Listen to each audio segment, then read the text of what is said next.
LAC पर फिर से तनाव बढ़ता हुआ नजर आ रहा है। विदेश मंत्री ने जब से कहा है कि चीन के साथ भारत के संबंध बहुत ही खतरनाक दौर में हैं, पूरी दुनिया की नजर एलएसी पर टिक गई है। विदेश मंत्री एस जयशंकर ने कहा है कि मौजूदा स्थिति ऐसी नहीं है कि चीन के साथ रिश्तों को सामान्य कहा जाए। वहीं अमेरिका और भारत अब एलएसी से महज 95 किलोमीटर की दूरी पर युद्धाभ्यास करने जा रहे हैं। अक्टूबर में होने वाले इस युद्धाभ्यास पर चीन की पैनी नजर है। चीन की एयरफोर्स पहले ही एलएसी के आसपास एक्टिव है और अब भारतीय वायुसेना को भी सक्रिय कर दिया गया है। एलएसी के आसपास चीन क्यों किसी एयर ऑपरेशन से अब तक बचता रहा है, इस रिपोर्ट को देखेंगे तो आपको भारत की हवाई ताकत के साथ साथ चीन की कई कमजोरियां भी समझने में मदद मिलेगी।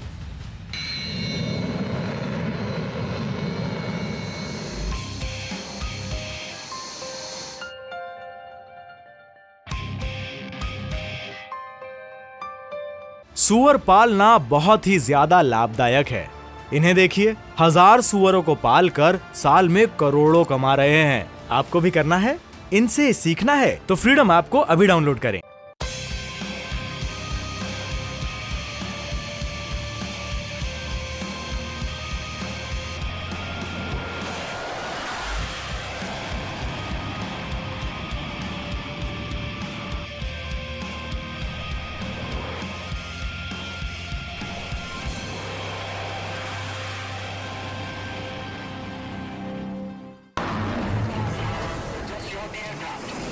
स्वतंत्र भारत में आजाद आसमान का सबसे भरोसा दिलाने वाली तस्वीर है।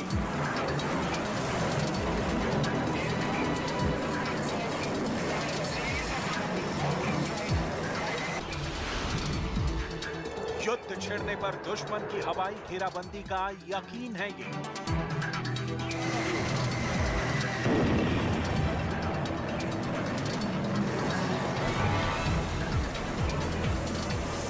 अगर जंग हुई तो दुश्मन के खेमे में हाहाकार मचाने वाली मशीन है।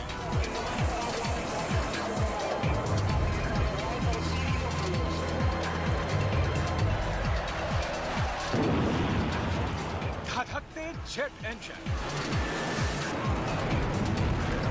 टेक ऑफ के लिए तैयार ये वो फोर्स है जिसके उड़ान भरते ही दुश्मन के रडार एक्टिव हो जाते हैं। दुनिया की चौथे नंबर की एयरफोर्स की ताकत क्या है, लड़ने का तरीका क्या है, दुश्मनों को डराने का अंदाज क्या है, भारतीय वायुसेना की एक एक बारीक बात आज हम आपको बताने जा रहे हैं। तो भारत के पास अभी 272 सुखोई 30M की आए हैं, जो अब इंडियन एयरफोर्स की बैकबोन बन चुके हैं। ये दुनिया के सबसे बेहतरीन फाइटर्स में से एक है। भारत के पास अभी 60 MiG-29 है। अपग्रेड होने के बाद ये स्पेशल मिशन के लिए हमेशा तैयार रहते हैं। डॉग फाइट यानी हवाई युद्ध में इनका मुकाबला नहीं है। भारत के पास एयरफोर्स का मिस्टर डिपेंडेबल मिराज 2000 है। ऐसे 49 विमान वायुसेना में हैं। मिराज 2000 को दुनिया बालाकोट के नायक के रूप में जानती है। भारत के पास करीब 100 जैगुआर बॉम्बर भी हैं। सिर्फ 10 मीटर की ऊंचाई पर उड़ते हुए ये दुश्मन के गढ़ में गहराई तक घुसकर हमला करना जानते हैं। भारत के पास अभी करीब 75 MiG-21 है, जिन्हें बहुत जल्दी हटाए जाने की तैयारी हो रही है, लेकिन अब भी ये फ्रंटलाइन एयरबेस पर तैनात है। भारत के पास 40 तेजस फाइटर हैं। ये देश में ही बनाया गया फाइटर जेट है। अब इस जहाज की पूरी दुनिया में डिमांड हो रही है, लेकिन सबसे आधुनिक है रफाल, जिसकी 2 स्क्वाड्रन यानी 36 विमान इंडियन एयरफोर्स में शामिल हो चुके हैं। चीन और पाकिस्तान एयरफोर्स के लिए यह जहाज सबसे बड़ी चुनौती बनकर आया है।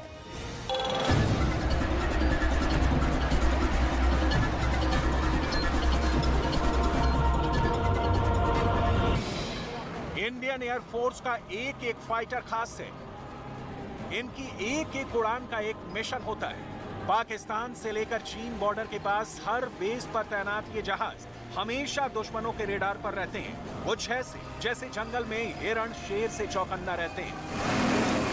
भारत के पास करीब 650 फाइटर जेट हैं। ये ऐसी ताकत है जिसकी उड़ान दुश्मनों में खौफ पैदा करती है। अब इस ताकत के साथ इंडियन एयरफोर्स के सामने चुनौतियां क्या हैं और कैसे वो दो बड़े मोर्चों की हिफाजत कर रही है। इस रिपोर्ट में आपको भारत की वायुसेना के बारे में बहुत सी बातें बताएंगे, लेकिन सबसे पहले बात राफेल फाइटर जेट की, जो इस वक्त इंडियन एयरफोर्स का प्रीमियम क्लास लड़ाकू विमान कहा जा सकता है।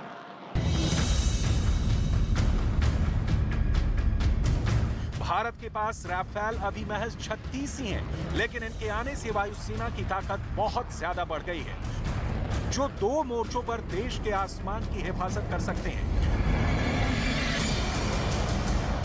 फ्रांस से लिया गया ये जहाज बहुत स्पेशल है। राफेल के बारे में सबसे खास बात जानने से पहले इनकी डिप्लॉयमेंट के बारे में कुछ पॉइंट्स जान लीजिए। अभी भारत के पास राफेल की पूरी 2 स्क्वाड्रन है, यानी 18 जहाज की 2 फ्लीट। एक स्क्वाड्रन हरियाणा के अंबाला में तैनात है, जबकि दूसरी स्क्वाड्रन 1500 किलोमीटर दूर पश्चिम बंगाल के हासीमारा एयरबेस पर डिप्लॉय की गई है। इन दोनों एयरबेस पर राफेल के तैनात होने के मायने हैं कि चीन और पाकिस्तान के खिलाफ 2 बड़े मोर्चों पर दुश्मन के विमानों की घुसपैठ अगर हुई तो वो वापस बचकर नहीं जा पाएगा। अंबाला और हासीमारा में राफेल का होना उत्तर भारत के आसमान को सुरक्षित बना देता है और साथ में पूर्वोत्तर पर भी चीन की गलत नजरों का मुकाबला करता है। इस वक्त दुनिया में कई एयरफोर्स की पसंद बन चुका है राफेल लड़ाकू विमान। चीन और पाकिस्तान के किसी भी जहाज से बेहतर फाइटर जेट माना जा रहा है। 4.5 जनरेशन का ये फाइटर जेट फ्रांस का सबसे आधुनिक जहाज है। इसमें लगा AESA रेडार, यानी active electronically scanned array radar, इसे एक साथ कई टारगेट को ट्रैक करने और उन पर हमला करने की ताकत देता है। रेडार के कंप्यूटर सिस्टम को भारत की जरूरतों के हिसाब से डिजाइन किया गया है। रिफ्यूलिंग के साथ 3700 किलोमीटर की रेंज राफेल को बड़े दायरे में ऑपरेशन करने की खूबी देती है। राफेल की रफ्तार 2200 किलोमीटर प्रति घंटे है, लेकिन इससे ज्यादा खतरनाक तो राफेल में लगी मिसाइल है। इसमें लगी मीटियोर मिसाइल 150 किलोमीटर की दूरी से दुश्मन के विमान को खत्म कर सकती है, जबकि स्काल्प क्रूज मिसाइल 500 किलोमीटर दूर ठिकाने को तबाह कर सकती है। राफेल अभी 36 हैं, लेकिन ये जब भी इस्तेमाल किए जाएंगे तो बहुत ही खास मिशन पर इन्हें तैनात किया जाएगा। राफेल और सुखोई 30 MKI का मिलकर काम करना किसी भी दुश्मन वायुसेना के लिए हारने की पूरी गारंटी मानी जाएगी।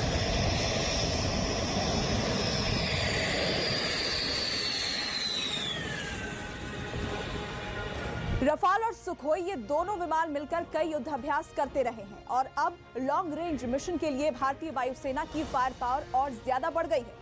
रफाल और सुखोई का मिलकर किसी मिशन में शामिल होना दुनिया के बेहतरीन से बेहतरीन फाइटर जेट के लिए बड़ा चैलेंज साबित होगा और तब दुश्मन के पायलट के लिए पीछे हटने के अलावा कोई रास्ता नहीं बचेगा। इन दोनों विमानों की जुगलबंदी क्या कहर मचा सकती है, इससे पाकिस्तान और चीन दोनों की वायुसेनाएं बहुत अच्छी तरह वाकिफ है।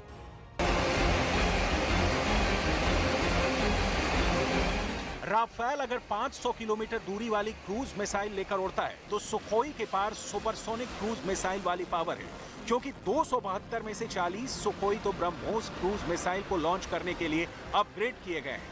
इसका मतलब यह है कि सुखोई दुश्मन के ठिकाने से 300 किलोमीटर दूर रहकर हमला कर सकता है। इसने सुखोई की ताकत को कई गुना बढ़ा दिया है। ब्रह्मोस ऐसी मिसाइल है जिससे पाकिस्तान और चीन बहुत ज्यादा घबराते हैं। सुपरसोनिक रफ्तार से चलने वाली ये मिसाइल जब फायर की जाती है तो ये कब टारगेट पर पलक झपकते ही पहुंच जाएगी, इसका अंदाजा चीन को भी है और पाकिस्तान को भी। लेकिन एयरफोर्स के सामने अब चुनौती भी बहुत ज्यादा है।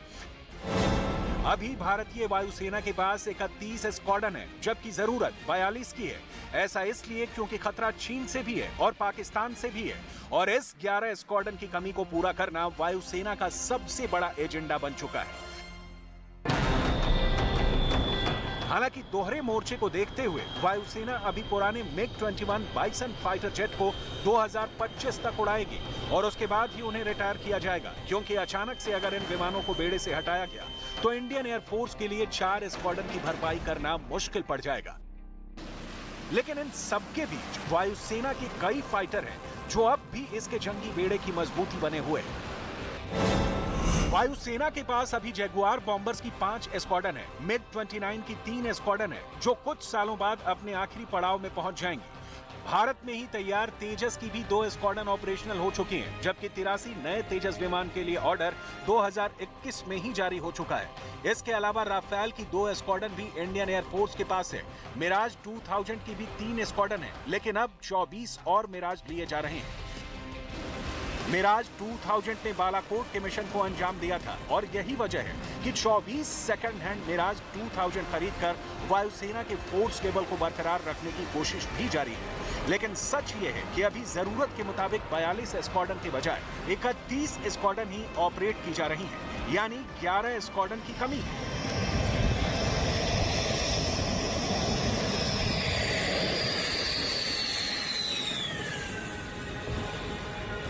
2035 तक इस गैप को खत्म करने की तैयारी है और इसके लिए नए लड़ाकू जहाज जल्द से जल्द शामिल करने का प्लान भी है, ताकि दोनों मोर्चों पर पाकिस्तान और चीन का ख्याल रखा जा सके।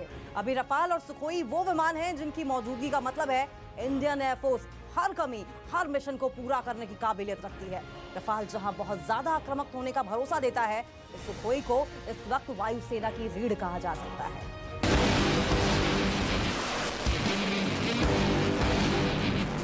अब देखिए कि 2035 में भारतीय वायुसेना की ताकत क्या हो सकती है। अगर तब तक इंडियन एयरफोर्स के लिए 42 स्क्वाड्रन का लक्ष्य हासिल करने की कोशिश जारी रही तो 2035 में सुखोई 30 MKI वायुसेना का बड़ा हिस्सा होगा। राफेल भी ताकत बना रहेगा। तेजस फाइटर के नए वर्जन वायुसेना में रहेंगे और साथ में एमका भी होगा, जो भारत का सबसे आधुनिक लड़ाकू विमान होगा।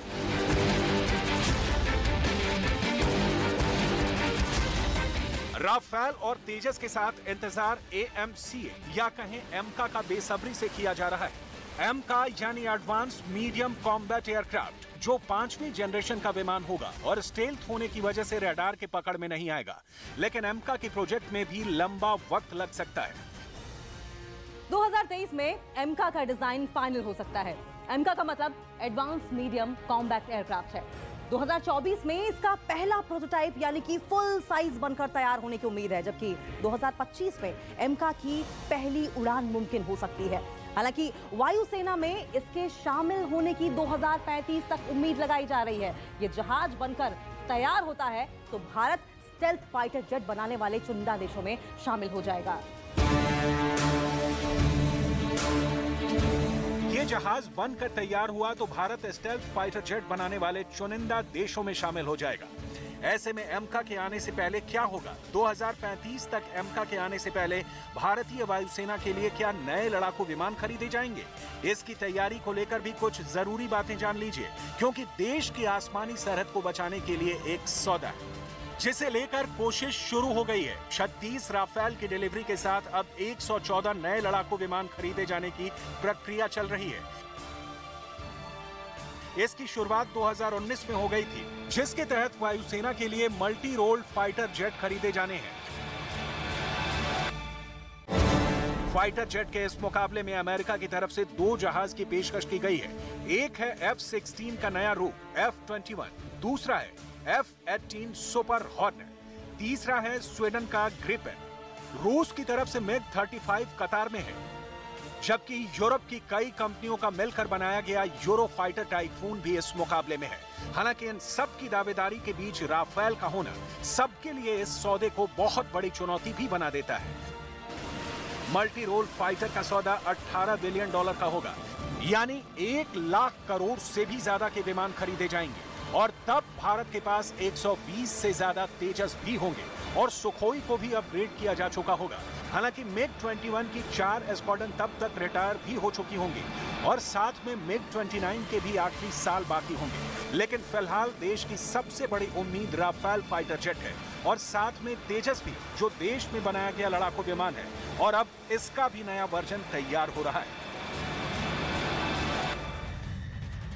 तो जब एक बार जंग शुरू हो जाती है तो बड़े बड़े मिलिट्री एक्सपर्ट्स भी ये अनुमान लगाने में फेल हो जाते हैं कि आखिर आगे क्या होगा। एक ऐसी ही चौंकाने वाली रिपोर्ट अमेरिका से सामने आ रही है, जिसमें यह दावा किया गया है कि अगर चीन और ताइवान के बीच जंग में अमेरिका कूदा तो अमेरिका को दूसरे विश्व युद्ध से भी ज्यादा नुकसान होगा। आखिर क्या है इस रिपोर्ट में जो अमेरिका के बड़े बड़े जनरल परेशान हो गए हैं? इस रिपोर्ट में बहुत से चौंकाने वाली बातें भी सामने आई हैं, आप भी देखिए।